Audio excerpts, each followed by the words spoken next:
이제 우리도 부활할 줄로 믿습니다. 부활 신앙이 있으면 우리의 삶이 완전 부활합니다. 완전 달라지는 것입니다. 우리의 마음에 부활이 있다면, 우리의 생각에 부활이 있다면 우리의 생각에 죽음에 대한 공포는 사라집니다. 우리의 삶의 꿈이 하늘에 있게 되어집니다. 우리가 사는 세상이 주님과 함께 하심을 알게 합니다. 주님이 평안을 주십니다. 확신이 있는 삶, 그리고 두려움에 붙잡혀 있는 삶은 떠나가게 되어지는 것입니다. 오늘은 사망 권세를 깨뜨리고 다시 살아나신 부활주일입니다. 십자가에 못 박히신 예수님을 찾는 신앙에서 이제는 부활의 주님을 만나시길 바랍니다. 지금도 이 가톨릭에는 조금 의미가 다른 성당 안에 들어가면은 십자가에 매달려 있는 예수님을 이렇게 강단 앞에가 있습니다. 그러나 우리는 개신교에서는 이제 십자가, 부활하신 예수님의 십자가만 그냥 떨려머니 걸어놓게 되어 있는 게 좀 차이가 있습니다. 그래서 고난의 주님을 많이 묵상하는 그런 쪽에 있는 것과 부활하신 예수님을 더 기뻐하는 그런 종교, 그래서 기독교를 기쁨의 종교라 이렇게 이야기하기도 합니다. 그래서 우리는 이 부활 있기 전에 고난주말을 맞이하면서 고난당하신 예수님, 왜 나를 위해서 부활하셨다, 그래서 예수님의 부활이 나의 부활이다, 이렇게 우리가 생각하면서 기쁨과 소망 속에 걸어가게 되는 것입니다.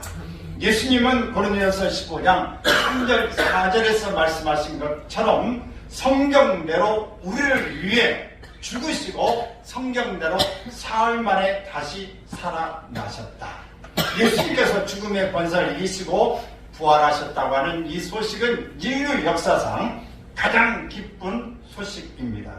예수님의 부활은 궁극적으로 우리에게 승리를 보장해 줍니다. 하나님 나라에 대한 참된 소망을 갖게 합니다.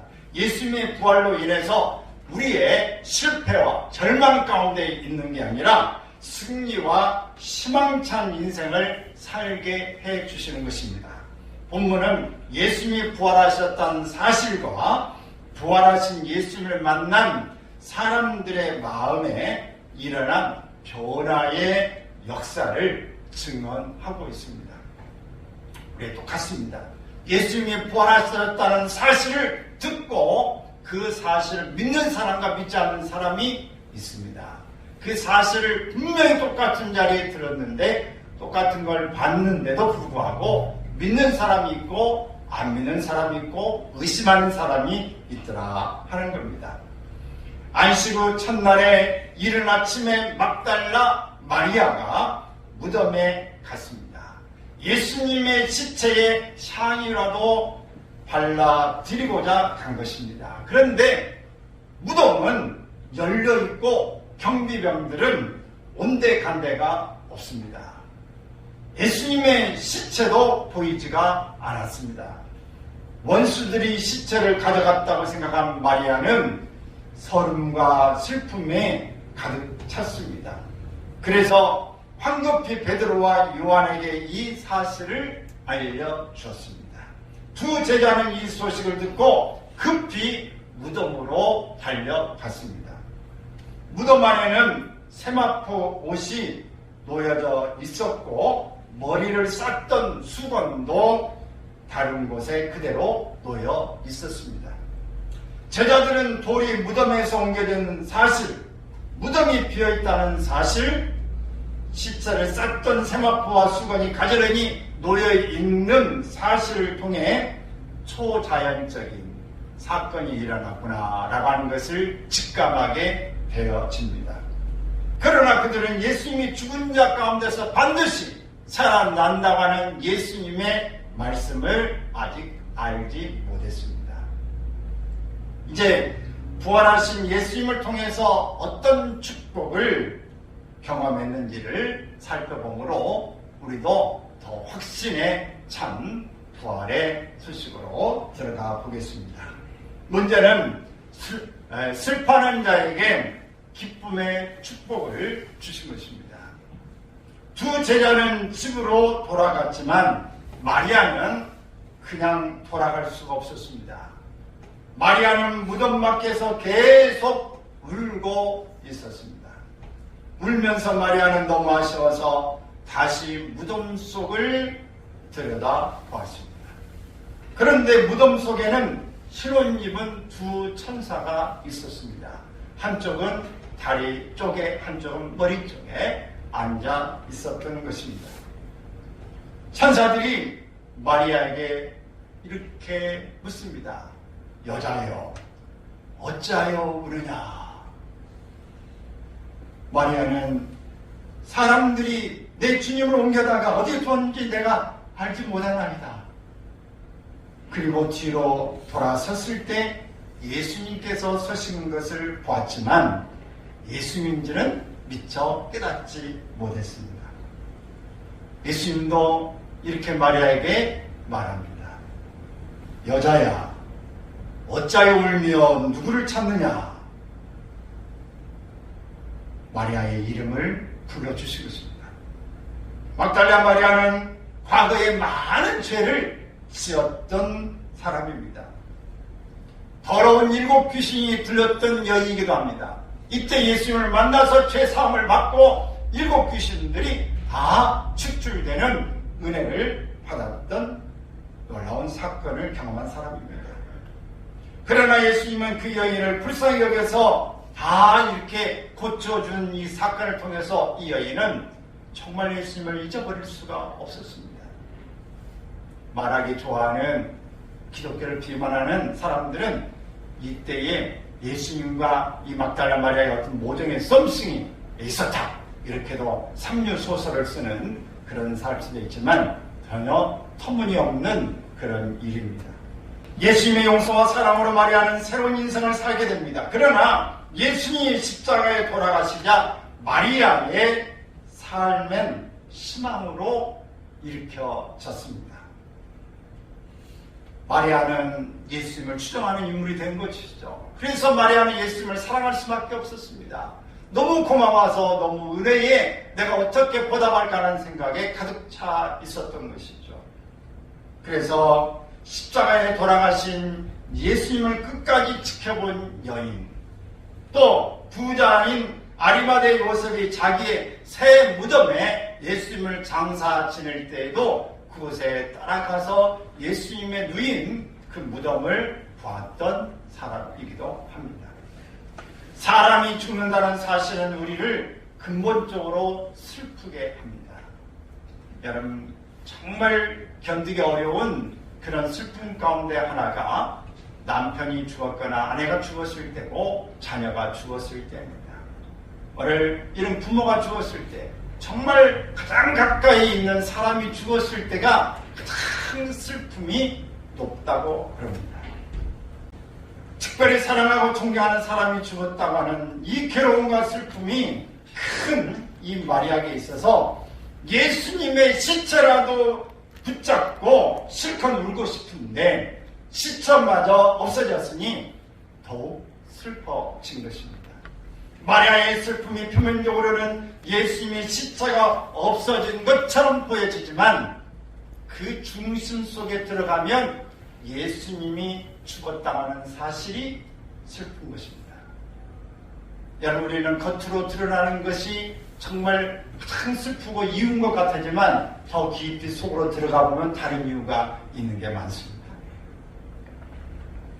그러나 슬픔의 근본 원인은 이 죽음이었는데, 우리를 슬프게 하는 모든 일들 가운데에 우리가 이 슬픔 속에만 있지 않도록 예수님은 부활하셨습니다. 그리고 우리에게 찾아오셔서 위로하고 계시는 것입니다. 갈보리 산으로 끌려가시사 십자가 위에서 죽으신 날 가시관 쓰시고 피 흘리시사 우리를 구하신 그 예수 살아서 사랑 죽어서 구원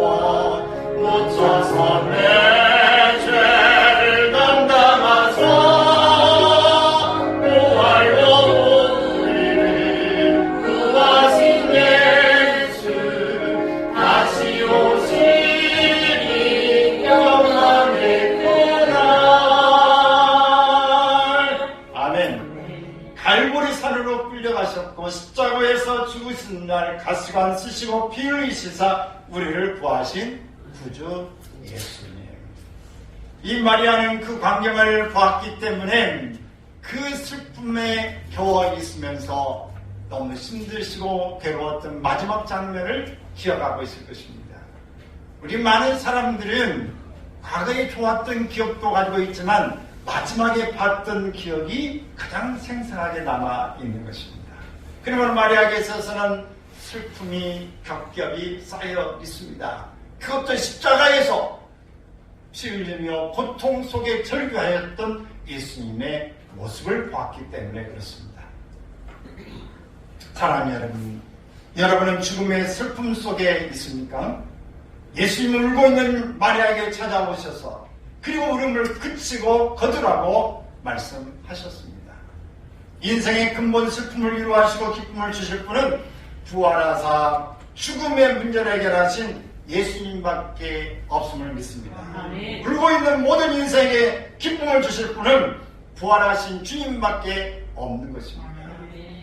여러분 죽음 때문에 슬퍼하고 있는데 그 위로가 되고 기쁨을 다시 살려줄 수 있는 것은 죽은 자가 살아난 것밖에는 최고가 없습니다. 여러분에게 고민되고 슬픔 속에 있고 울고 있는 근심 속에 낙심 속에 절망 속에 있는 그 이유가 여러분 회복되어져야 그 풀려져야 진정한 기쁨이 일어나고 있는 그 이유와 동일한 것입니다. 예수님의 부활은 두려워 떠는 자에게 평강의 축복을 주었습니다.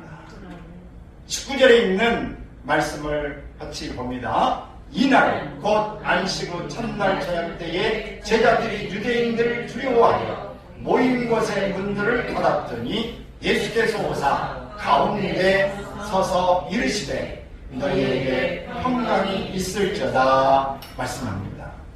제자들은 언제 잡혀서 예수님처럼 십자가형에 처할지 알 수 없는 두려움에 시달렸습니다. 그래서 예수님이 부활하신 그날 저녁에 유대인들이 두려워 방문을 꼭꼭 잠그고 이 방 안에 있었던 것입니다. 두려움은 생각을 위축시키고 마음의 문을 닫게 만듭니다. 여러분 두려우면 손발이 막 떨리고 발만 떨리니까 마음도 떨리고 또 모든 일에 입도 떨려가지고 덜덜덜덜덜 하면서 말을 이어가기가 어려워집니다. 언어 장애가 생기는 것이죠. 또 사람을 만나는 대인 공포증이 생기는 거예요. 두려움이 생길 때에 이렇게 되어집니다. 여러분 우리에게 두려움을 다 몰아내기를 바랍니다. 두려움을 몰아내요. 이 두려움을 몰아내는 이 일은 예수님의 부활밖에 없었습니다. 제자들이 두려워 꽁꽁 닫았는데 원래 예수님 없이 우리는 어떻게 되나? 예수님이 그렇게 죽으셨는데 우리 또한 어떻게 될 건가? 하는 속에서 모든 것들이 다 얼어붙어버린 것입니다. 부활하신 예수님은 이러한 제자들을 찾아오셔서 두 가지를 하셨습니다. 먼저는 평강을 주셨습니다. 그리고 손과 옆구리를 보이셨습니다. 예수님은 그들에게 부활의 확실한 증거를 보여주신 것입니다. 제자들은 예수님을 보고 두려움은 사라지고 기뻐했습니다. 두려움 대신 부활의 주님으로부터 평강을 얻은 것입니다. 둘째는 선교 명령을 주셨습니다. 21절 있습니다. 예수께서 또 이르시되 너희에게 평강이 있을지어다. 아버지께서 나를 보내신 것 같이 나도 너희를 보내노라. 여러분 우리가 살면서 경험해 볼 때에 마음의 평강을 누리며 사는 것처럼 행복한 것이 어디 있습니까? 여러분 병원에 가서 검사를 받기 위해 썼을 때 여러분 평강이 있으십니까? 불안하고 초조하고 두렵고 큰 병이면 어떻게 할까? 오늘 검사는 힘들지 않을까? 이런저런 생각에 염려가 가득 채워져 있지 않습니까? 언제 평안이 와요? 언제 평강이 옵니까? 아우, 너무 건강하세요. 아무 문제가 없어요. 이럴 때에 평강이 찾아오는 거 아닙니까? 시험을 보기 전에 두려워 떨고 있고, 시험을 볼 때 달달달달달 떨고 있는데 합격입니다. 이럴 때 평강이 찾아온 게 아니에요. 발판할 때까지 두려워서 이제 발발 떨고 있습니다. 표면적으로는 괜찮아요. 괜찮아. 그렇지만은 내면은 너 떨고 있니? 맞아, 나 떨고 있어. 두려워 떨고 있는 것입니다. 제자들이 발발 떨고 있는 오늘 그 시간대에 예수님이 나타나 주신 것은 그들에게 정말 말할 수 없는 놀라운 사건이고 위안입니다. 그런 예수님께서 우리를 너무너무 잘 아세요. 그래서 예수님이 첫 번째 하신 말씀이 뭐라고요? 너에게 평강이 있을지어다. 그리고 숨을 내쉬며 가라사대 너희가 성령을 받으라. 그러면서 사명을 주신 거예요. 여러분, 우리가 모든 일들에 평강이 있어야 그 다음에 어떤 일을 추스리고 갈 수 있습니다. 마음에 평강을 갖지 못하면 아무 생각이 나지 않아요. 얼어붙어 버리기 때문에. 제자들은 부활하신 예수님으로부터 복음 전파의 사명을 갖고 세상에 보내심을 받은 사도로서의 정권, 대사 역할을 감당하게 됩니다. 예수님은 두려워 떨기보다 두려움에 도전하고 자기 중심적이 되기보다는 적극적으로 사명을 감당하기를 원하십니다. 여러분, 우리 한번 불끈 일어나서 다시 한번 하나님 앞에 사명을 감당할 수 있기를 축원합니다. 할렐루야. 움츠리지 않기를 바랍니다. 따라서 합시다. 내 나이가 어때서? 내 나이가 어때서? 일하기 딱 좋은 나이다. 일하기 딱 좋은 나이다. 무슨 소리요? 써준 사람이 있어야지. 여러분, 그런 생각하지 말고 써준 사람이 없어도 봉사는 할 수 있어요. 돈이 안 돼도 봉사는 할 수 있어요. 여러분, 봉사하다 보면 일거리가 생깁니다. 여러분, 자원봉사 지원에서 가면요, 교통비를 줘요. 자원봉사 신청하고 시나 이 구호 같은데 자원봉사 신청하면 할 일이 없다 하지 말고 내가 움직일 수 있으면 자원봉사자의 명단을 놓고 신청만 해도 밥값하고 이 교통비는 줍니다. 근데 돈이 뭐 도움이 되겠어요? 그러나 마음이 즐거워집니다. 남을 돕자고 생각하면 내가 이게 쓸모가 있구나. 그러면서 내가 할 만한 사람, 아직은 존재 가치가 있다는 내 모습을 확인할 수 있게 되고 조그마한 돈이 정말 소중할 수밖에 없는 것입니다. 어떤 일이라도 하세요. 돈이 안 되는 일이라도 하세요. 운동이라도 하세요. 가서 가만히 있으면 안 됩니다. 공원이라도 가더니 어디 가더니 운동하고 하다 보면 사람 만나게 돼요. 그래서 사람을 만나서 대화하는 것도 중요하지만 그 사람 만나서 장점이 무엇인지 칭찬할 것이 무엇인지를 한 가지라도 여러분 이야기를 터놓으세요. 그러면 대화가 됩니다. 사람 만나서 그 사람을 칭찬하고 위로하고 강아지를 가져왔으면 강아지를 예쁘다고 말해주고 그게 운동하고 있는 거 보면 열심히고 참 건강해 보인다고 대단하다고 칭찬하기 시작하면 그 사람이 마음을 열고 대화가 통해요. 대화가 통해지면 한 번 만나 두 번 만나면 친구가 되어집니다. 예로움이 사라집니다. 정보가 교환됩니다. 당신은 이렇게 살았어요. 나는 이렇게 살았습니다. 뭐랍니까? 정보 교환이 되어져요. 의미가 깨달아집니다. 그러면서 새로운 내 삶의 확장이 이루어지게 되어집니다. 여러분 뭉치지 말고 내 중심으로만 나는 이렇다고 말하지 말고 나가세요. 두려움을 벗어버리기를 바랍니다. 할렐루야. 여러분 시간이 여유가 있으십니까? 갈 데가 없으십니까? 도서관을 가세요. 도서관. 오늘 이 구마다 동마다 도서관이 있어요. 도서관에 가면 책이 많습니다. 아무 잡지책이고 만화책이고 만화책도 삼국지도 있고요. 어린이 동화책도 있고 많아요. 가보면 만화책이 재밌잖아요. 어려워서 못 읽는 거 없어요. 도서관 가면 시간 잘 갑니다. 가서 컵라면이라도 하나 먹을 수 있고요. 뭐 하나 싸가지고 가서 과일 여기 그리스 넣어가지고 한쪽에 가서 그렇게 쉬어서 먹으면서 사람 대화하고 정보 교환하고 이렇게 하다 보면 생각이 열립니다. 할렐루야. 볼거리 많아요. 할 일 없는 게 아닙니다. 정말 잘 되어져 있어요. 착각이 없다고요? 자판기 먹으면 됩니다. 자판기니까 먹으면 되죠. 여러분 가다 보면 할 일이 생겨요. 의미가 생깁니다. 아, 세상이 이렇게 바뀌어가고 있구나. 여러분 얼마든지 우리는 새로워질 수 있습니다. 할렐루야. 아멘. 여러분 예수님이 부활하셨어요. 두려워 떨고 있는 제자들이 오셨습니다. 오늘 이 말씀이 여러분 속에서 다시 한번 기지개를 펴기를 바랍니다. 날개를 펼치고 올라가기를 바랍니다. 젊으면 때를 가지고 마음껏 여러 활기를 치세요. 시간을 아끼세요. 세월을 아끼세요. 악한 것들이 얼마나 오는지 모릅니다. 얼마 전에 뉴스 받으셨죠?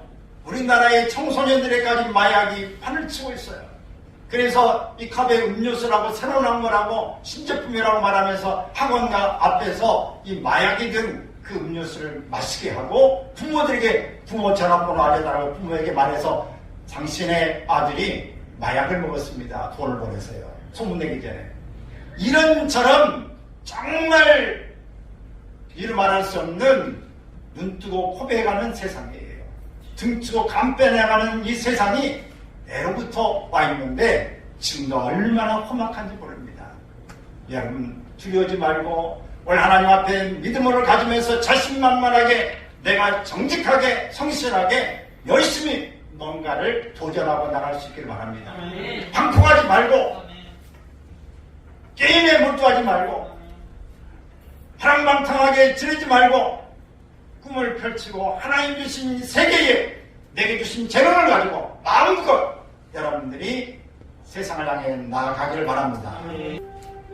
동산의 주 홀로 묻히시는 날 고난을 이기고 쉬신 그날 천사를 내려와 무덤을 지켜 우리의 소망을 주신 예수 살아서 사랑 죽어서 부어 묻혀서 내 죄를 담당하사 부활로 우리를 구하신 예수 다시 오시니 영광의 그날. 여러분 두려움 속에 떨고 있습니까? 죽음에 대한 두려움과 실패와 절망, 상실에 대한 두려움이 여러분을 지배하고 있다면 벗어던지길 바랍니다. 주님께서 우리에게 말씀하셨어요. 뭐라고요? 너에게 평강이 있을지어다. 두려워하지 마라. 성령을 받아라. 그리고 나가라. 라고 말씀하시는 것입니다. 또 의심하는 자에게 확신의 축복을 주셨습니다. 12 제자 중 토마가 없을 때 부활의 주님을 만났던 제자들은 큰 기쁨을 얻게 되었습니다. 그리고 토마가 왔을 때 부활의 주님을 만났다고 전했습니다. 이때 토마는 그 자리에 은혜 자리에 없었기 때문에 있었던 제자들처럼 똑같은 믿음이 있지 않습니다. 여러분 예배 자리에 와야 믿음이 생깁니다. 확인이 됩니다. 하나님의 말씀을 들어야 합니다. 읽어야 합니다. 경험하고 듣고 보고 깨닫는 것만 말할 수 있습니다. 그것만 내 것입니다. 그렇기 때문에 우리는 늘 예배 자리에 있어야 할 것입니다. 이때 도마가 자리에 없어서 예수님을 보지 못한 그 때문에 20장 25절에서 이렇게 말합니다. 시작. 내가 그의 손에 못자국을 보며 내 손가락을 그 못자국에 넣으며 내 손을 그 옆구리에 넣어보지 않고는 믿지 아니하겠노라. 토마는 직접 부활의 주님을 경험하지 못한 것 때문에 절대로 믿지 않겠다는 회의주의자가 되어집니다. 예수님은 여드레 후에 의심하는 도마 한 사람을 위해서 다시 찾아오셨습니다. 예수님은 도마를 책망하지 않고 깊이 이해하셨습니다. 그가 믿음이 약하여 의심하는 경향이 있음을 아셨습니다. 사람마다 성향이 다 좀 달라요.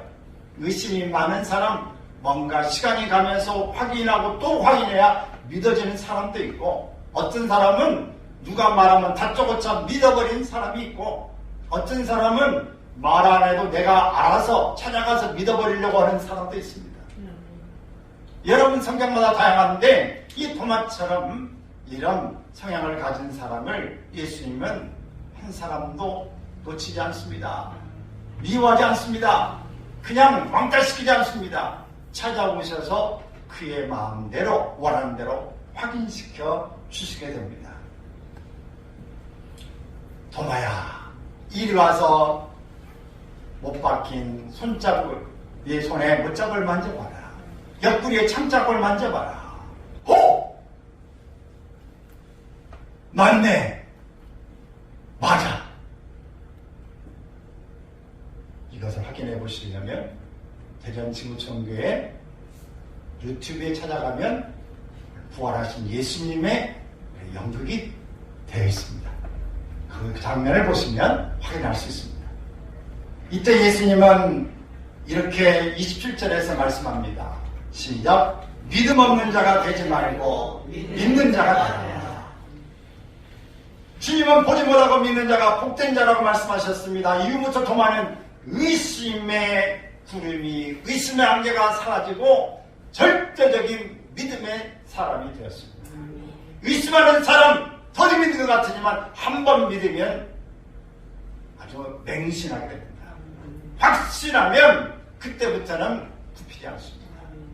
그래서 그는 인도에까지 가서 복음을 전하다가 순교자가 되어집니다. 128장 4절에 보면은 이 무덤이 열린 사건에 대해서 확인하고 난 다음에 정말 기뻐하는 모습을 소개하고 있습니다.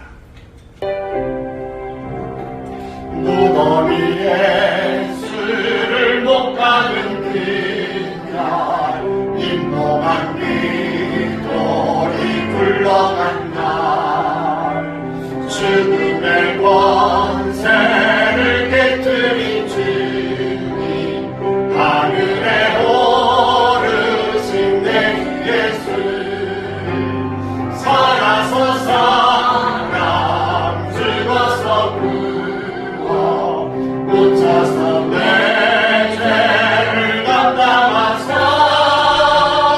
부활로 우리를 구하신 예수 다시 오시니 영광의 그날. 아멘. 부활의 사건은 우리의 삶을 완전 돌려놓습니다. 미국에 가면 스탠포드 대학이라고 하는 서울대, 연고대처럼 명문대학이 있습니다. 그런데 그 스탠포드 대학을 설립한 사람이 바로 스탠포드라는 사람입니다. 스탠포드 대학을 설립한 동기가 있습니다. 그는 부유한 사람이었고 그는 미국 이 캘리포니아주의 상원 의원이었습니다. 그런데 갑자기 외아들이 세상을 떠나버리고 맙니다. 하나밖에 없는 아들이 갑자기 세상을 떠났습니다. 너무너무 잘생기고 수제였던 외아들이었습니다. 극도의 슬픔에 잠긴 아버지는 장례식에서 말을 잃었습니다. 슬픔 속에 잠을 자지 못했습니다. 그러던 그날 밤에 꿈에 아들이 생생한 모습으로 나타나서 말합니다.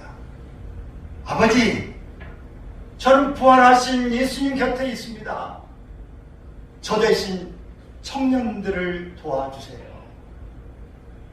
생생하게 아들이 꿈속에 아버지에게 이 말을 한 것입니다. 스탠포드는 이 환상을 보고 인생관이 확 바뀌고 말았습니다. 예수님도 살아계시고 내 아들도 살아있다. 스탠포드는 이런 믿음이 생겼습니다. 그래서 아들의 소원을 들어주기로 하고 청년 교육에 헌신하기로 결심합니다. 그 당시 거액인 2천만 달러, 지금으로 보면 한 230억 정도 되어지는 돈을 바쳐서 월요일의 명문인 스탠포드 대학을 설립합니다. 그리고 어려운 학생들도 돕는 일에 전력을 기울였습니다. 그는 죽을 때 이런 유서를 남겼습니다. 나의 재산은 10원짜리 하나, 동전 하나 남기지 말고 청년 교육에 사용하라. 부활이 없으면 예수님도 부활하지 않으셨습니다. 그러나 예수님은 분명히 부활하셨습니다. 분명히 부활은 있습니다. 이제 우리도 부활할 줄로 믿습니다. 부활신앙이 있으면 우리의 삶이 완전 부활합니다. 완전 달라지는 것입니다. 우리의 마음에 부활이 있다면, 우리의 생각에 부활이 있다면 우리의 생각에 죽음에 대한 공포는 사라집니다. 우리의 삶의 꿈이 하늘에 있게 되어집니다. 우리가 사는 세상이 주님과 함께 하심을 알게 합니다. 주님이 평안을 주십니다. 확신이 있는 삶, 그리고 두려움에 붙잡혀 있는 삶은 떠나가게 되어지는 것입니다. 그러면 여러분 속에 예수의 부활은 너무너무 중요한 것입니다. 예수의 부활은 누구의 부활입니까? 나의 부활입니다. 예수 그리스도를 살았으면 자는 영원히 죽지 아니하리라. 여러분, 하나님의 말씀에 의지하는 자가 되시길 바랍니다. 하나님의 말씀을 이해하려고 하지 말고 믿으시기를 바랍니다. 히브리서 11장 1절에서 이렇게 고백합니다. 시작. 믿음은 바라는 것들의 실상이요 보이지 않는 것들의 증거니 눈에 보이지 않고 귀에 들리지 않고 손에 잡히지 않아도 말씀을 믿을 때 살아계신 주님을 체험할 수 있음을 믿으시기 바랍니다. 절대적으로 무조건에 아무것도 생각하지 말고 믿으라가 아니라 성경에 말씀이 그렇게 기록되어 있으니 아멘하고 믿을 때 더 큰 믿음이 생겨나는 줄로 믿습니다. 오늘 다른 것은 아무나 이렇게 속이고 속이는 자들이 말하는 걸 믿으라는 게 아닙니다. 하나님의 기록된 이 성경의 말씀을 믿을 때 믿음이 깊어지고 우리 삶이 달라진다는 말씀을 하는 것입니다. 오늘 부활의 아침에 부활주일에 여러분의 삶이 새롭게 부활하기를 주의 이름으로 축원합니다.